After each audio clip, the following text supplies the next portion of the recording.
आज के इस विशेष आयोजन में हम एक ऐसे व्यक्तित्व का स्वागत कर रहे हैं जिन्होंने अपने जीवन को समाज और राष्ट्र के लिए समर्पित कर दिया।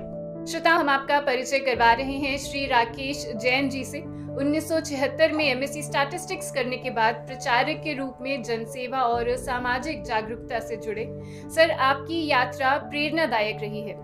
2015 से 2019 तक आपने सेवा भारती के राष्ट्रीय संगठन मंत्री के रूप में देश भर में सेवा कार्यों को गति दी और 2019 से अब तक आप पर्यावरण गतिविधि के राष्ट्रीय सह संयोजक के रूप में प्रकृति संरक्षण, सामाजिक जागरूकता और पर्यावरणीय चेतना को जन जन तक पहुंचा रहे हैं। आज आप स्कॉस जम्मू के आयोजित global environmental challenges and solutions in Indian thought कार्यक्रम में मुख्य चिंतक, प्रेरक और मार्गदर्शक के रूप में सम्मिलित हुए हैं। हम आपका तहे दिल से स्वागत करते हैं। सर, आज का जो कार्यक्रम ग्लोबल एनवायरमेंटल चैलेंजेस पर आधारित था, भारतीय चिंतन और परंपरा किस प्रकार आधुनिक पर्यावरण समस्याओं का समाधान प्रस्तुत कर सकती है?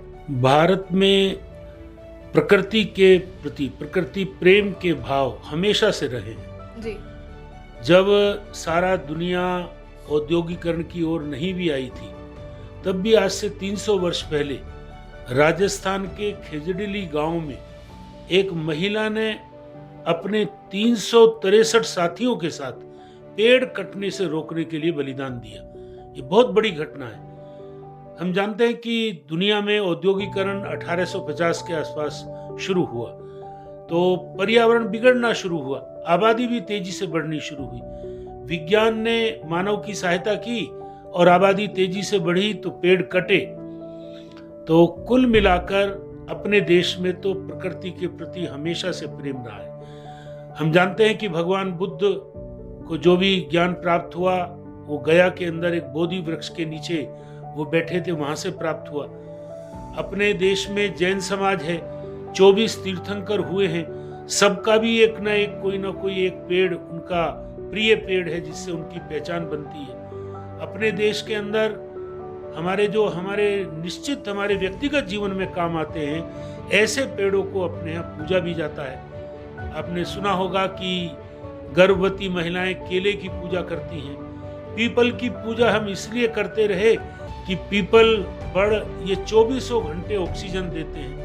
तुलसी की पूजा हम इसलिए करते हैं कि उसका जो औषधीय गुण है उसके कारण हम श्वास संबंधी रोगों से बचे रहते हैं, ठंड संबंधी रोगों से बचे रहते हैं। कुल मिलाकर अपने देश में प्रकृति के प्रति उसका संरक्षण करना ये बहुत शुरू से बच्चे को पढ़ाया गया। छोटा बच्चा रहता है, उसको मालूम नहीं है तो कोई बड़ा आदमी बताता है कि रात के समय पेड़ों को नहीं छेड़ना, वो सोते हैं। ये भाव दुनिया में कहीं नहीं दिखेगा और इसलिए अपने देश के अंदर प्रकृति प्रेम, प्रकृति संरक्षण और प्रकृति के माध्यम से अपनी समस्याओं का निदान करना ये हमेशा से अपने यहाँ ये भाव रहा है। जी, मैंने भी हमारे घर में जो बड़े बुजुर्ग हैं हमेशा से उन्होंने यही सिखाया है कि प्रकृति में ही भगवान बसते हैं। तभी हम पेड़ों की भी पूजा करते हैं, पहाड़ों की भी, नदियों की भी, अग्नि की भी, सूरज की भी और चांद। तो इन्हीं से हमारी रक्षा भी होगी और यही आधार है हमारे भारत की संस्कृति का। तो जैसा कि आपने अभी बात की कि प्रकृति के रिलेटेड हमने 300 सालों पहले या उससे भी पहले, जैसे मुझे इतिहास में थोड़ी रुचि है तो मैंने पढ़ा है कि मौर्यन एम्पायर में भी जो हमारे अशोक राजा जो थे उन्होंने जानवरों की रक्षा के लिए कानून निकाले थे कि कोई उन्हें हार्म नहीं करेगा और उन्हीं से हमारा नेशनल एम्ब्लम भी लिया गया था। तो प्रकृति का जो इम्पोर्टेंस है वो हमारी सोसाइटी में हजारों सालों से रही है। तो सर, आज के टाइम पे क्या आपको लगता है कि जो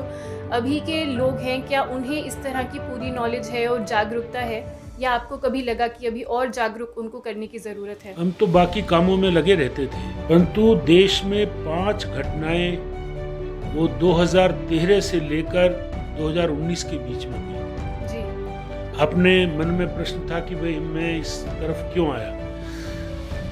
तो पहली घटना है 2013 में केदारनाथ की घटना, जिसमें 100 फुट ऊंची पानी की लहर आई और वो मंदिर कैंपस में खड़े हुए नंदी, आदि शंकराचार्य जी की समाधि, उनको क्षतिग्रस्त चलती हुई आगे चली गई। मंदिर भी इसलिए बचे कि वो उनके पीछे एक पहाड़ का टुकड़ा आकर रुक गया था, तो उसने पानी के वेग को रोक लिया, मंदिर बच गए। परंतु वहां आसपास में मंदिर जा रहे, मंदिर से दर्शन करके लौट रहे या अपने धर्मशालाओं में, कमरों में, होटलों में विश्राम कर रहे लोगों को वो पानी अपने साथ बहाकर ले गया। अनुमान ऐसा है 25,000 से ज्यादा लोगों की कैजुअलिटी उस घटना में हुई। ये बहुत बड़ी घटना थी। पर्यावरण के लोग बड़े चिंतित हुए कि भाई ये ऐसा क्यों हुआ। तो हम जानते हैं कि पेड़ की जो जड़ें हैं वो मिट्टी के कटान को रोकती हैं। अभी भी 1.5 महीने पहले उत्तराखंड के अंदर एक गंगोत्री के पास किस तरह से पानी की लहर आई और वो 5-5 मंजिली बिल्डिंगों को अपने साथ बहा कर ले। उस वेग को रोकने वाला कोई पेड़ वहां नहीं था। सेम घटना और 2018 में केरल में हुई। 15 अगस्त 2018 को बांध के दरवाजे खोलने पड़े। चूंकि बांध में पानी कम था, मिट्टी ज्यादा थी, संभावना ये हो रही थी कि कहीं बांध ही ना टूट जाए। बांध टूट जाता तो पूरा केरल समुद्र में समा जाता। फिर भी गेट खुले तो 1/3 केरल मिट्टी और पानी में डूब गया। मैं उसके बाद केरल गया था तो लोगों ने दीवार पर निशान दिखाए कि देखिए जी यहां तक पानी आ गया था। मकान, लाखों मकान की सफाई करने में साल भर लगा, इतनी मिट्टी वहां जमी थी। तो ये पेड़ों की अनुपलब्धता के कारण, या पेड़ कटने से जो जड़ रह जाती है, पानी गिरता है वो मिट्टी को बहा के ले जाता है, मिट्टी के कटान को नहीं रोक पाता।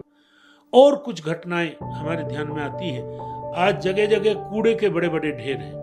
उसका एक बहुत बड़ा कारण है पॉलीथीन।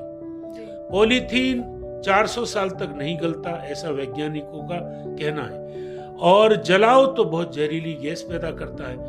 कुल मिलाकर हमारे घरों में पहले 50 वर्ष पहले कपड़े के थैले का उपयोग हमारे बड़े लोग करते थे। घर में सब्जी लानी है, ग्रोसरी का सामान लाना है, तो वो सब अपने कपड़े के थैले में आता था। आजकल हम लोग बड़े आदमी हो गए हैं तो हाथ हिलाते हुए जाते हैं, सब्जियां वहां से लेकर आते हैं। सब्जी छिलती है, कटती है, उसके बचे हुए टुकड़े, अंश उसी पॉलीथीन में डालकर और हम डस्टबिन पे डालते हैं। कोई गाय आती है, कोई पशु आता है, खाते हैं, उसकी मौत का कारण बनते हैं। और नहीं तो कोई आया तो वो सारे डस्टबिन के जो पॉलीथीन बैग हैं वो एक जगह इकट्ठे हो जाते हैं। हर शहर में, छोटे बड़े शहर में आज कूड़े के पहाड़ बनते जा रहे हैं। दुनिया के 10 बड़े कूड़े के पहाड़, डंप फील्ड, उसमें से 4 तो भारत में है, 3 दिल्ली में है। तो इधर से जब हम जम्मू से जाएंगे, दिल्ली में प्रवेश करते हैं तो बाएं हाथ पर मुकरबा चौक, कितना बड़ा कूड़े का पहाड़ है। वहां पर ट्रक लगे रहते हैं, गंदगी लाते रहते हैं, जेसीबी मशीन उनको दबा दबा कर और ऊपर करते जा रहे हैं। दुनिया का जो सबसे बड़ा कूड़े का ढेर है वो तो गाजियाबाद बॉर्डर पर है, तो वहां 70 एकड़ में फैला है वो। 200 ट्रक दिन रात लगे रहते हैं, ट्रक के ड्राइवर बदल जाते हैं, कूड़ा तो बराबर आ रहा है। 100 जेसीबी मशीन वहां लगातार उसको और ऊपर करती जा रही। आज मुकरबा चौक, दिल्ली के कूड़े के ढेर पर जो लंबाई है, ऊंचाई है, वो कुतुब मीनार से दुगना ऊंचाई हो गई है। अभी कोई रास्ता नजर नहीं आ रहा, क्या करना। कुछ देशों ने, दुनिया के, विचार किया है कि पॉलीथीन को कैसे निस्तारण करना। हम सामाजिक संगठन हैं, पर्यावरण संरक्षण गतिविधि के नाम से करते हैं, तो लोगों में जन जागरण करते हैं, भाई पॉलीथीन को जमीन पर मत डालो। चूंकि अभी कई पॉजिटिव समाचार भी आए कि जैसे पॉलीथीन से कपड़ा बनना शुरू हुआ है, पॉलीथीन से फर्नीचर बनना शुरू हुआ है, पॉलीथीन की एक लेयर सड़कों के नीचे बिछानी शुरू की गई और पॉलीथीन से डीजल बनना शुरू हुआ है। तो कुल मिलाकर पॉलीथीन तो मिलेगी नहीं, परंतु अभी जब तक है समस्या, जागरूकता की कमी है, तब तक तो इन समस्याओं को अपने को झेलना पड़ेगा, ऐसा मुझे लगता है। तो हम लोग इसके लिए जन जागरण करते हैं, स्कूलों के माध्यम से, धार्मिक पुरुषों के माध्यम से, पानी की बचत करनी, पेड़ लगाना। अभी वर्ल्ड वाइड एवरेज है पेड़ों का 422 ट्री पर पर्सन। दुनिया की 800 करोड़ आबादी है, हमारे भारत की 144 करोड़ आबादी है, यहाँ तो कुल 28 पेड़ रह गए और दिल्ली के आसपास तो 1 ट्री फॉर 1 पर्सन। तो इसलिए ऑक्सीजन की कमी आ गई है।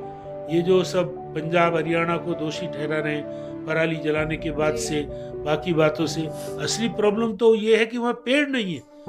तो जो पेड़ कार्बन डाइऑक्साइड को एब्जॉर्ब करते हैं, ऑक्सीजन छोड़ते हैं, वही नहीं है, तो कैसे पर्यावरण ठीक हो सकता? तो सरकार ने, बाकी संस्थाओं ने इस ओर ध्यान देना चाहिए। हम स्कूलों के माध्यम से, धार्मिक पुरुषों के माध्यम से तो लोगों को जागृत करते हैं कि भाई पेड़ लगाने चाहिए।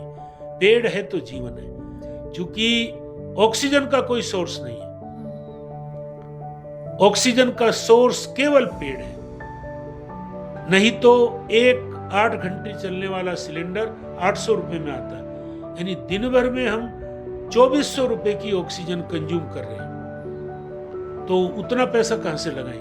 तो इसलिए जैसे मैंने कहीं सुना कि भाई एक आदमी अपने जीवन में 50 पेड़ों का उपयोग करता है, घर के फर्नीचर के लिए, इमारती लकड़ी के लिए, या घर में रसोई बननी है उसके लिए, और आखिरी दिन 5 कुंटल लकड़ी तो सबको चाहिए। तो कुल मिलाकर 50 पेड़ अपने हिस्से के जरूर लगाएं। आग्रह करते हैं, अपने जन्मदिन पर लगाएं, अपनी मैरिज एनिवर्सरी पर लगाएं, अपने कोई परिवार के सदस्य वो उनकी डेथ हो गई है उनकी मेमोरी में लगाएं।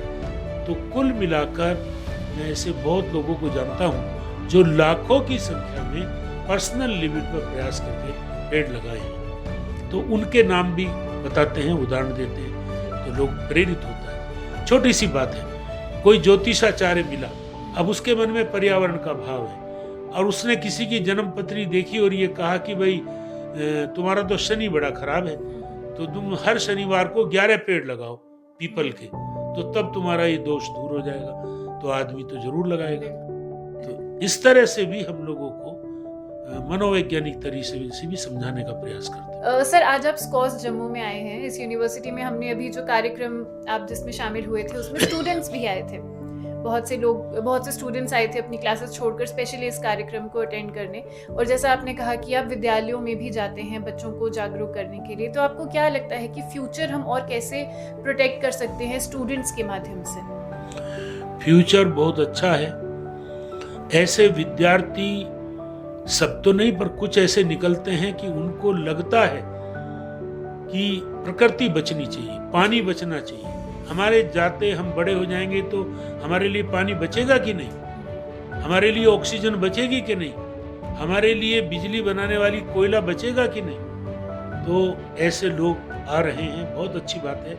यहाँ भी हमने कार्यक्रम खत्म होने के बाद हमारे कुछ बंधुओं ने विद्यार्थियों से बात की, भाई हम अपने स्तर पर क्या कर सकते हैं। 15 मिनट भी यदि कोई व्यक्ति पर्यावरण के लिए खर्च करता है तो 4 पॉलीथीन इकट्ठा कर सकता है, 2 पेड़ों को पानी लगा सकता है, 1 नए पेड़ का वृक्षारोपण कर सकता है। तो कुल मिलाकर एक अच्छा काम इसके माध्यम से हो सकता है।